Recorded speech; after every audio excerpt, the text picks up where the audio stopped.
মাছের ঝোল বানাবো সবজি দিয়ে। তার জন্য কড়াইতে সর্ষের তেল দিয়ে নুন হলুদ মাখানো মাছগুলোকে ভালো করে ভেজে তুলে রাখবো। এখানে মাছগুলোকে বেশি লাল করে ভাজবো না, হালকা লাল হয়ে গেলেই তুলে রাখবো। এবার ওই তেলের মধ্যে দিয়ে দিলাম জিরে আর কালো জিরে আর কাঁচা লঙ্কা। ওইগুলো ফোড়নগুলো একটু ভাজা হয়ে গেলে দিয়ে দিলাম আলুটা একটু ভেজে নিয়ে এর মধ্যে দিয়ে দেবো বেগুনগুলো। আমি বেগুনগুলোকে লম্বা করে কেটে নিয়েছি। আলু আর বেগুন হালকা করে ভেজে নিয়ে এর মধ্যে দিয়ে দেবো একটা মশলা। এর মধ্যে আছে আদা আর কাঁচা লঙ্কা বাটা, জিরে ধনে গুঁড়ো, হলুদ গুঁড়ো। এবার সব মশলাগুলো দিয়ে ভালো করে মিশিয়ে নিয়ে দিয়ে দিলাম এর মধ্যে গরম জল দিয়ে একটু কষিয়ে নিয়ে দিয়ে দিলাম টমেটো আর ঝিঙে। সব সবজিগুলোকে আবার একটু ভালো করে কষিয়ে নেব। দিয়ে দিলাম নুন যাতে টমেটোটা একটু গলে যায়।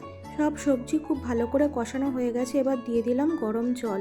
ঝোলটা একটু ফুটে আসলেই আর সব সবজিগুলো সিদ্ধ হয়ে গেলেই দিয়ে দেবো আগে থাকতে ভেজে রাখা মাছগুলো দিয়ে ভালো করে ফুটিয়ে নিলেই রেডি মাছের ঝোল। রান্নাটি কেমন লাগলো অবশ্যই জানাবেন।